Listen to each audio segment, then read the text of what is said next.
From the Banner offices along the Inner Harbor, it is the Banner Baseball Show. Paul Mancano and John Meoli live on a Wednesday in November to talk about the myriad changes coming to the Orioles coaching staff in 2026 as Craig Albernez begins to assemble his staff. We're also going to talk about some promotions coming to the Orioles front office as well as they look to keep some of their rising stars in-house. But John, we were just talking about Game of Thrones. I never really got into the Game of Thrones, I don't know, saga. Yeah. It was one of those few shows nowadays that I feel like that everybody was watching at the same time as it would come out weekly. I don't know if we have any of those shows anymore. No, the closest we're going to get is in December, the 6 Stranger part. Things? Oh, I was going to say the 6-part Aerostore documentary. Oh. It's going to be two the every entire week. country will be tuned in for that. Yeah. Everyone will It's be watching. It's a 6-part series? Yeah. Oh my God. It took like 2 years. It was the biggest tour ever. Well, how many do you want it to be? One is good for me. You know, I like Taylor Swift. I'm not sure I'll be tuning in for that. Yeah, that's I'm going to be. It's going to be really, really important to me to watch that. Yes. And that was a little snippier than I wanted to be. We both had to go home on our way here. That's true. We both had to turn around. What did you? I forgot the micro SD card that records our podcast. What'd you forget, John? That's incredibly important. I participate in something at the office called Dessert Day, where every week on Wednesday somebody brings in dessert. That sounds delicious. I made Your the other desserts. office? I made the desserts, and I was like halfway here, and I realized that What'd you make? I made like caramel apple cider Rice Krispie treats. That's a combination I would never even think of. Yeah, they mostly just taste like brown sugar Rice Krispie treats, which is still good. That would be outstanding. And I made these like chipless chocolate chip cookies. So you basically make the chocolate chip cookie dough. You don't put the chips in. You bake the cookies. You melt the chocolate.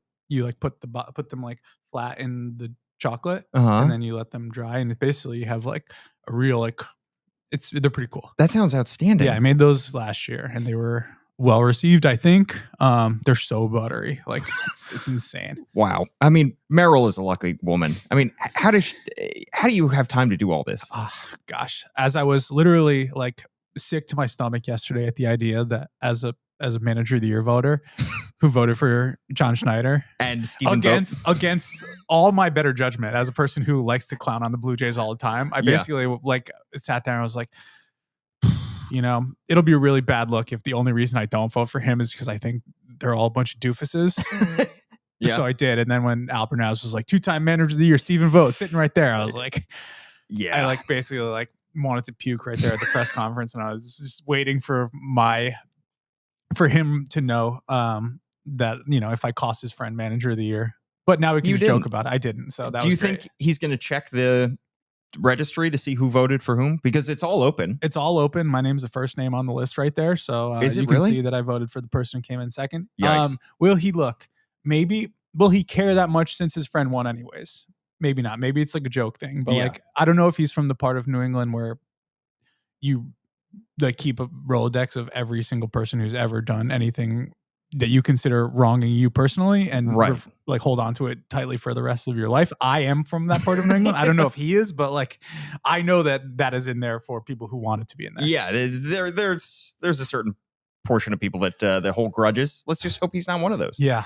Well, wow. I hope that you bring those desserts at some point to this office because, just sounds outstanding. With 2 kids at home, 2 jobs. I should have. I didn't bring any in here for you. I'm sorry, Paul. And you're doing it all. All right.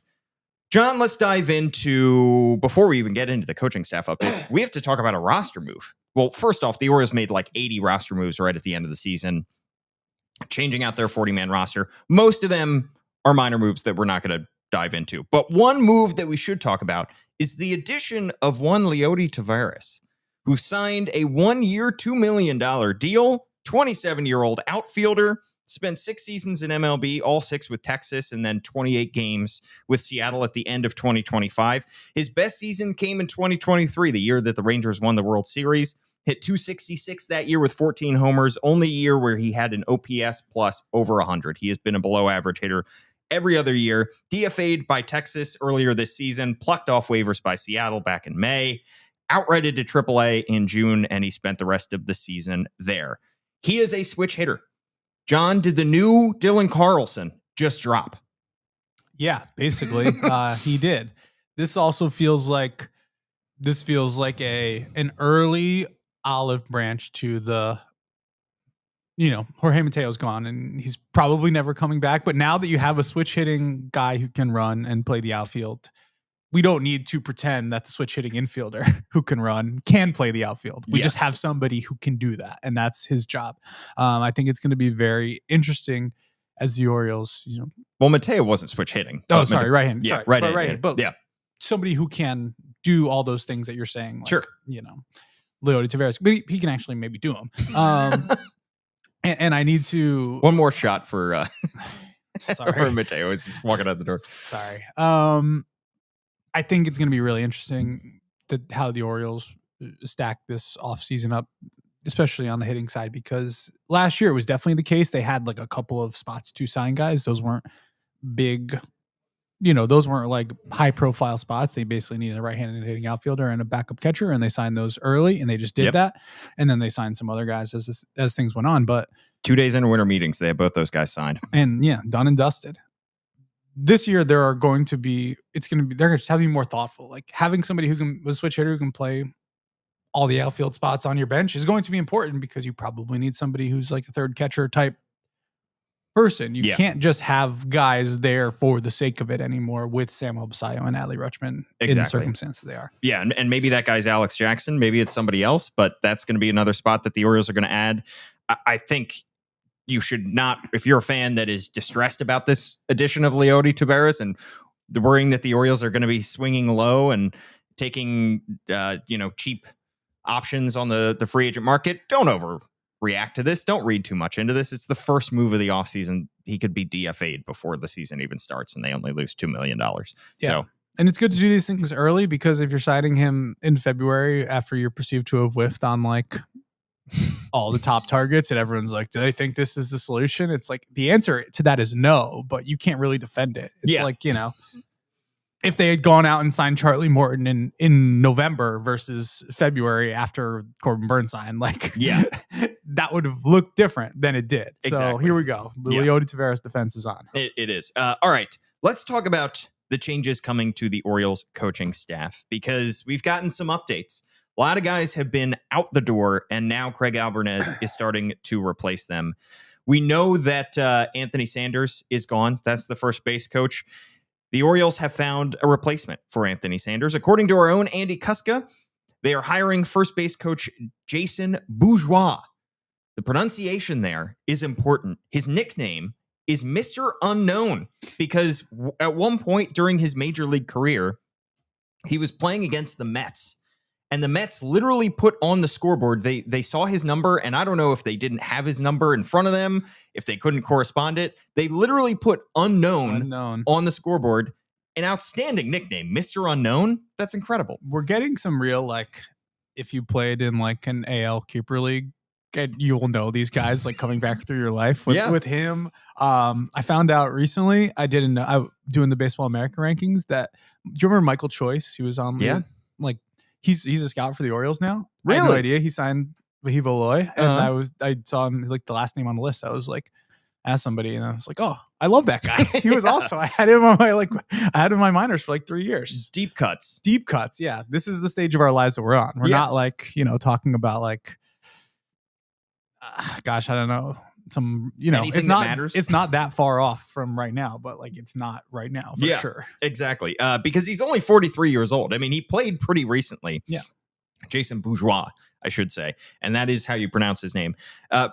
He played with Craig Alvarez back in 2013 when they were both on the AAA Durham Bulls. Remember, Alvarez never made it to the big leagues as a catcher. He played parts of 8 MLB seasons between the White Sox, the Brewers, the Astros, the Royals, the Rays, and the Reds. Known as a defensive first outfielder, center fielder with speed to burn. Stole a lot of bases, good base runner. First base coach and outfield coach with the Chicago White Sox the past 2 seasons, but was not going to return to the White Sox.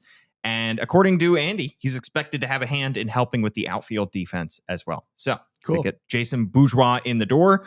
One more update we should talk about that doesn't relate to the Orioles, but It involves a former member of the Orioles coaching staff, Tony Mansolino, hired by the Atlanta Braves, initially announced as their third base coach, which is the position he had before becoming an interim manager in Baltimore, then moved to bench coach.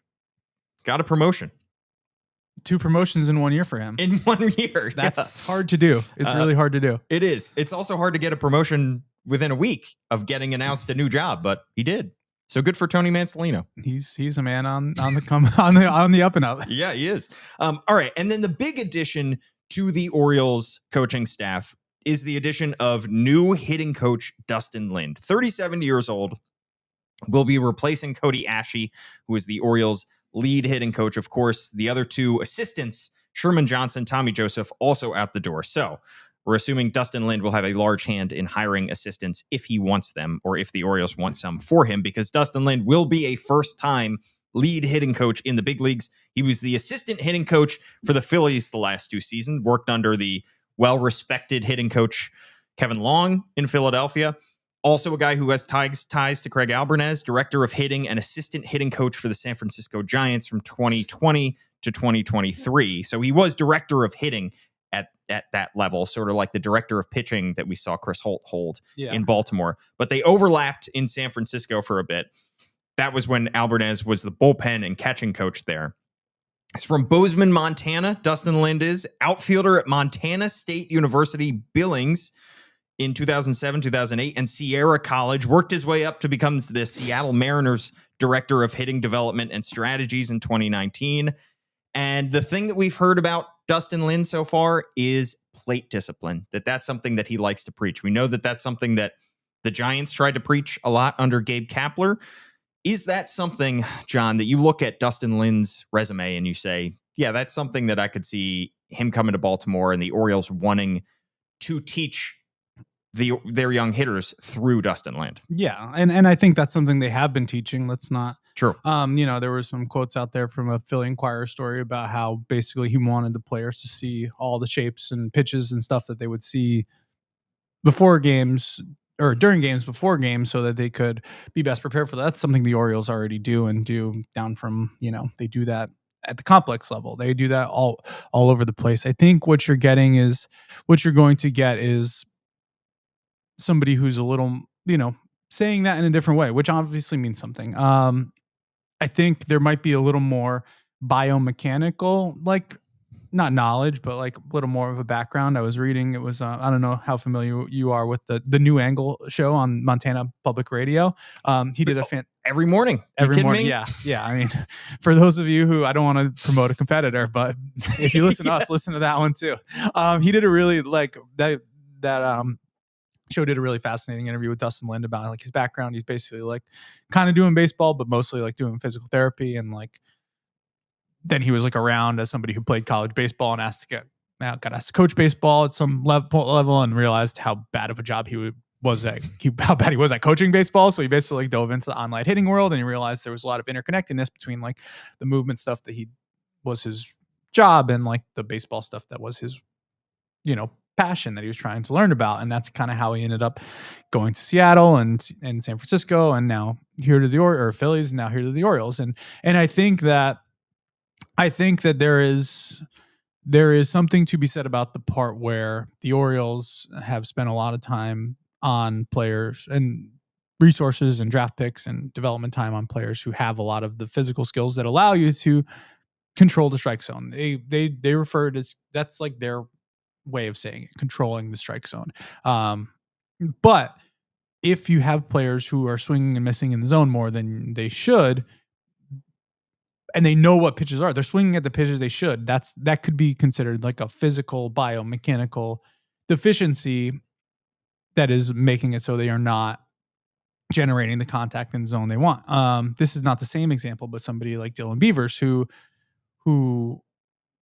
doesn't chase, who doesn't really swing and miss that much, but how do you not really put up numbers if you're always putting the ball in? It's just bad, like lower quality contact. And then they figured out some movement things with him over the last several years. We're not going to go through all that, but all of a sudden the quality of contact is better. So that is an avenue for players to improve. And I think having that kind of blended, it's like, okay, yeah, you definitely know this is going to be this is a slider. It's going to be in the zone. I'm going to swing, and like, here's what your swing should be like, and here's how your body should move to get you to that point. Right. And I think that's a great distinction to make, because I think a lot of people see the Orioles' low walk percentage in 2025, which they were 22nd in baseball in walk percentage. So they were not walking enough at all. They were not getting on base, and they were striking out a good amount. And they think, all right, these guys just need to swing at the pitches that are in the strike zone. They're chasing too much. I think that's the natural inclination,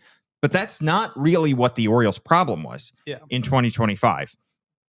They were swinging at the right pitches. They were not chasing. They were just 27th in whiff percentage and 27th in zone contact percentage, according to StatCast, despite being top 10 in zone swing percentage. They're not only leaving the pitches out of the strike zone that are out of the strike zone, they are actually swinging at the pitches that are in the strike zone. They're just missing them. Yeah. How do you fix that? And I think that that's the background that Dustin Lind has is one that can potentially try to fix that. It's probably a whole lot more difficult than teaching a guy not to chase, because we've seen the Orioles from the moment these guys are drafted or signed. The second they get in the organization, they're taught plate discipline. They're taught leaving these pitches out of the strike zone that they can't do damage with. They're taught leaving the pitches that are in the shadow zone that are not within their sweet spot, leaving those as well. Yeah. But what do you do when they're doing the right things in terms of evaluating the pitches and in terms of seeing which pitches are balls and which pitches are strikes, but then they're just missing the pitches that they should hit? Yeah, that is the question. I think there's some players there is just naturally more swing and miss than you would think if you're drafting or identifying somebody who walks a lot and hits the ball hard. You kind of, I think Colton Cowser is an example of that. I think there's just more natural swing and miss in his swing than the Orioles would have thought at that point. That doesn't mean he's not a good player or isn't going to be a good player, but we've seen what that looks like when it's not going well in the big leagues, and we've seen what it looks like when it is. Like, if you throw him a fastball in the zone and he's going to hit it very far. He's going to destroy it. Yeah, he's going to hit it very far. And there's been a lot of occasion for pitchers not to do that based on what we've seen over the last 2 years in the big league. So that is something that he needs to work on. I think this is a hire that is very aligned, I suppose, is what I want to say, with the types of hitters, not necessarily just the ones in the big leagues, but even the ones that, they continue to draft, is that they draft players who have the ability to make contact, like an innate ability to make contact, and their strikeout issues, to the extent they have them in college, are because they just think they can swing at everything. And I think that is fixable. That is refinable. That is filterable, whatever you want to call it. And the quality of contact in the zone is something that I think is just really, really makes a difference. And that's something that you can do if you're making these kinds of tweaks. Yeah. I think of Cowser as a great example for that as well, because in terms of chase percentage, he's in the 78th percentile, which means he's not chasing a whole lot of pitches. I know sometimes if he's facing a lefty and that he faces a breaking ball outside, he can chase that. But for the most part, he is laying off the pitches that he needs to lay off at. He's second percentile in whiff percentage, first percentile in K percentage. He's whiffing so much. He's striking out so much. So he's swinging at the right pitches. He's just missing them. Yeah. Cowser is one of these hitters on this team that needs to improve in 2026 and needs to be a key piece of this lineup. I think of Jackson Holliday as another guy, not quite to the same extent, but another guy who is very good at laying off pitches that are outside the strike zone, 85th percentile in chase percentage, but below average, 48th percentile in whiff percentage. Another guy who there are pitches that can just get to him if they're located in the right spot. Fastballs in particular have been the bane of Jackson Holliday's existence so far in the big leagues. I think of those two guys as great examples. And then Adley Rutschman, to some extent, was excellent at not chasing this year. His walk percentage went down in 2024 and it rose again in 2025. 88th percentile in chase percentage. And Adley doesn't whiff. That's the difference between Adley and Cowser and Holiday, and particularly Adley and Cowser. Cowser whiffs a lot of pitches in the zone. Adley's problem is a little bit different. Adley, we've talked about before in this podcast, he sees the pitch. He's great at identifying the pitch. He's great at putting the bat on the ball. He's not making hard contact. Yeah. He is 29th percentile in baseball in hard hit percentage. So he is great at putting bat on ball, but he's got to drive pitches. He has got to put pitches in the gap instead of popping out, instead of grounding out. And so each hitter has his own individual flaws. Each hitter has his own individual things to work on. Dustin Lind is going to, there are a lot more tough jobs for hitting coaches around baseball. I'm not going to act like this is a difficult job. He's inheriting a roster, a group, a lineup that is incredibly talented, but he has his work cut out for him a little bit in terms of fixing all these guys' individual flaws. Yeah. And I think, we're still waiting to find out how he's going to fill out the rest of the staff. I think this is kind of an operation that has usually had 3 bodies on the hitting staff. I know that it's a real pain point for some people that, God forbid, the Orioles have 3 hitting coaches. But the more the merrier, as far as I'm concerned. I don't get that at all. Yeah, by the way, it's very strange. I understand if it's, to me, it's a little bit more understandable when you have a Ryan Fuller, Matt Borg-Schulte, where it's 2 guys who are running the operation. If you have Dustin Lind running the operation and he has 2 assistants underneath him, what's wrong with that? You have 26 guys in the roster. You have like 13 position players, and they're constantly rotating between AAA and the big leagues. Yeah. What's wrong with that? Yeah. There's just a lot of it's a lot of work, arm wear and tear, yes. if nothing else. But I think as this is happening, I remain of the position that the changes that they're making are meaningful, if not, I'm not going to say like significant yet, because this is somebody whose background is very much almost aligned. Like if you change out physical therapist with high school teacher, that's basically like how Ryan Fuller like got his start. He was like doing something else, and he started getting really fascinated with like the mechanics of hitting and teaching hitting and instructing hitting and how the modern game works like that. There was a period where you could just be really online and learn a lot of stuff and get into pro ball. Dustin Lind got into pro ball somewhere else, and now he's here. Ryan Fuller got into pro ball by being here. We're not talking about incredibly, I don't want to say distinctive because he has a distinctive experience and perspective, but we're not talking about distinctive, like, I don't know what the word I'm looking for background, is. It's not like they're going to go up there and like hold the bat upside down. Like we're doing this completely different than everyone else has ever done it. Like they're not going to hit with the knob just because they know they're so good at it.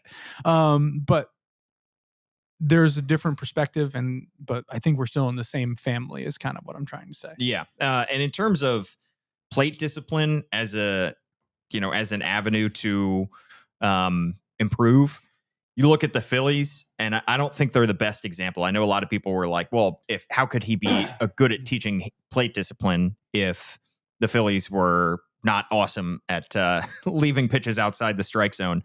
But they actually were okay. I mean, the Phillies were 8th in walk percentage in 2024, 12th in 2025, even though their walk percentage went up. That's a lineup with a lot of free swingers, a lot of veterans that have been there, done that. Yeah. And this is a different kind of group that Dustin Lind is taking on here. And I think that you look at the Phillies lineup with Harper and Real Muto and Castellanos and Trey Turner. Those guys all have their set approaches. By the time Dustin Lind got his hands on them, they knew who they wanted to be as hitters. Yeah. This is a different kind of group. This is a group that is still malleable and is still adjusting to life in the big leagues in a lot of ways. Yeah, and I think when you talk about like, one thing that the Phillies hitters and experienced hitters do is they punish you when you come into the zone. Yeah, sure, they might chase because they get frustrated, they get bored. I don't. When you think about this Orioles offense and what his job is, I don't know the extent that, and I think there were definitely times when this lineup was like relentless and like you didn't know how to pitch them and you didn't know where to go. First half of 2024. Right now, this is a group of hitters that doesn't chase a ton. doesn't get themselves out of the zone that much, but to the extent, I'm not saying this. I have literally not talked to one of the 162 starting pitchers who started the game against them last year. But all the things we've seen about the stats bear out is that you can get these guys out in the zone, around the zone, near the zone. You can get them to give you like I don't know if I should swing at this swing on the edges. You can get them out. Some of these guys with fastballs in the zone. Some of these guys you can get, they're not going to be on whatever you're throwing in the zone. So if you make whatever adjustments are required to have the Orioles do more damage in zone, whether that's swing tweaks, whether that's approach stuff, whether that's eye lines, any number of things you can do, then you can't come in the zone. Then they're not going to chase when you're out of the zone. Then they're going to get more runners on base. And there's going to be higher leverage situations. And there's going to be instances when you have to come back in the zone. What happens when you come back in the zone? The Orioles get hits, they score runs. And so that is the upside there. That this is not, we need them to overhaul their approaches by and large. I don't think. I think that it's about aligning and maximizing the impact of the approaches they have with the swings that they take on a regular basis. And I think that's where the upside for this is. Right. The margins for success and victory, or success and defeat in baseball, are so thin. Yeah. And what we saw was not everybody took massive steps back in 2025, but little things here and there changed the trajectory of their seasons. And in a lot of ways, they were doing a lot of the same things correctly, but they just weren't having the right success. And their lineup just became so much more porous. Yeah. Because they were just, not only was the depth not there, but the guys that were supposed to be their big hitters were getting attacked in different ways. And that's something that they need to work on in 2026. Yeah. And like, there's going to be such upside just for it being a different season. And like, I don't know what Gunnar Henderson's doing right now. I'm sure he's having a good time, whatever he's doing, but like, he has not played a baseball game and been mad about a baseball game in like 6 weeks. Yeah. That is probably incredibly healthy. Yeah. He is going to, when he shows up to Sarasota, he's going to be like, he's going to probably feel like a different person than the one who he's going to be in a great mood. Had a really good, like he had a good season objectively, but just not by his standards. Yeah.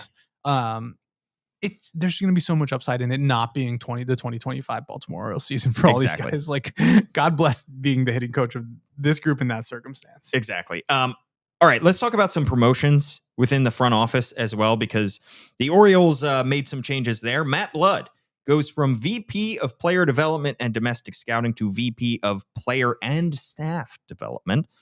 Brendan Forney goes from Senior Director of Baseball Strategy and Operations to Assistant GM. I'm assuming that he will be co-assistant GMs with Eve Rosenbaum, who recently had that added to her title as well. Yes. And then Will Robertson goes from Director of Player Personnel to VP of Domestic Scouting. John, we've talked about on this podcast, a lot of these titles sound like they're made up by AI.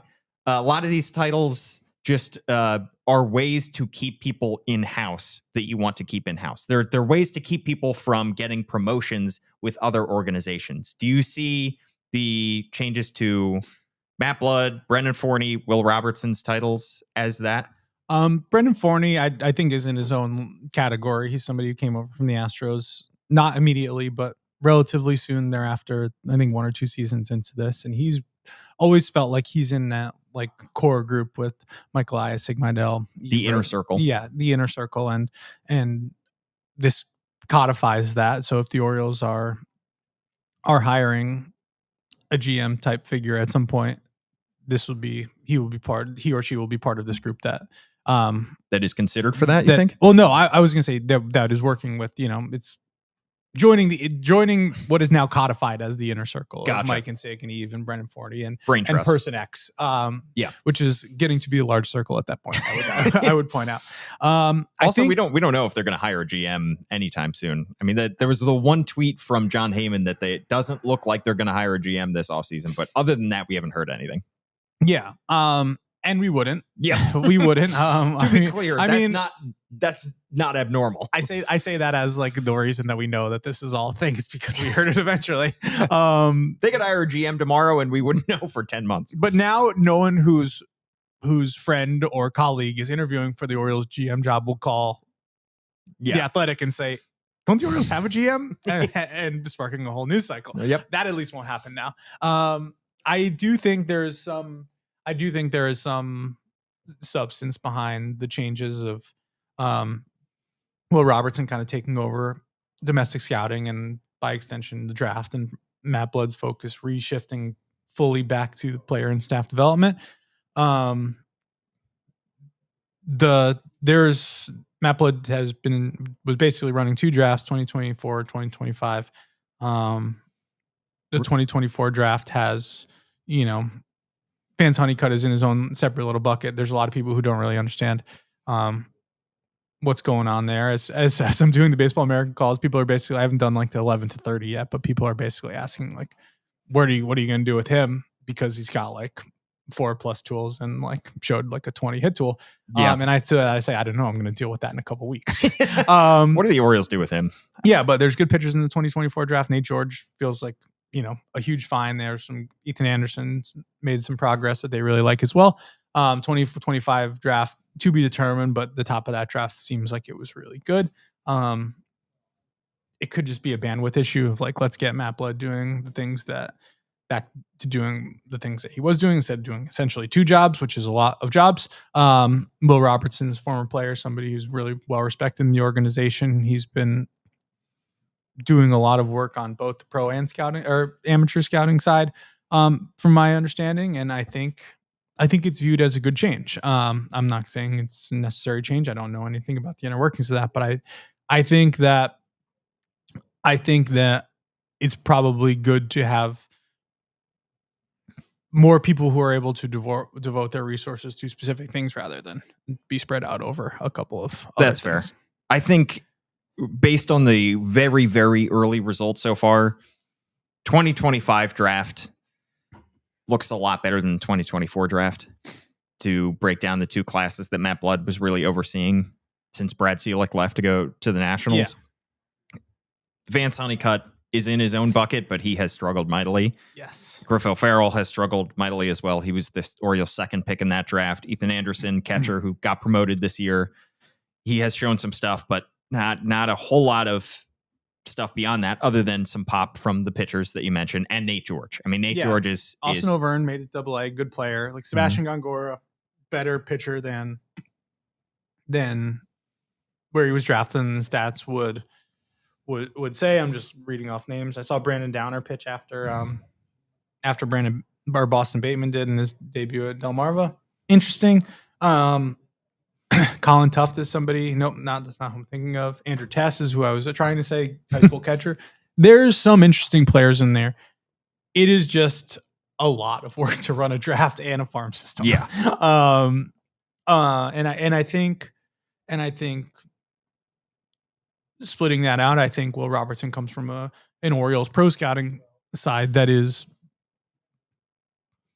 I don't know who appreciates pro scouting staff. Like, what are we talking about? But like underappreciated, not necessarily underutilized. I'm sure they would say they're incredibly overutilized and work a ton. But really talented group that does a lot of good things for this organization and for there were some other promotions on the pro scouting side as well. People who are getting those bumps, well deserved. And I think having those types of things rewarded in the same way that Matt Blood's been rewarded for all of his good work is just like a healthy, good thing for an organization. Exactly. In that 2024 draft class, though, if Nate George turns out to be the guy that he has hit like so far in his early pro career, their kind of misses at the early part of the draft won't look bad at all. If you can get a good, so young, but Nate George was the Orioles minor league hitter of the year, and he was phenomenal this year. Hit .337 between rookie ball, A ball, high A. Yeah. And he's 18, 19 years old, 19. Yeah. Like a really good, impressive player, firmly in their top handful of prospects. I don't think there's any doubt about that. I think there's something to be said about the 2024 drafts.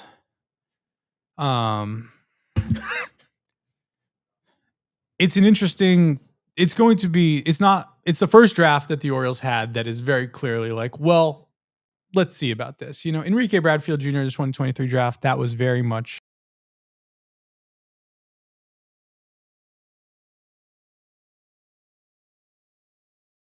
Yeah. They obviously made a bunch of picks after Enrique Bradfield Jr. That's that's fantastic analysis. I'll keep it up. Matt Horvat, Jackson Balmeister traded. Kiefer Lord just pitched for the first time at the end of the season. Levi Wells throws the snot out of the ball, and then we get to all the pitchers who are awesome. Yeah. Michael Ferret, Nestor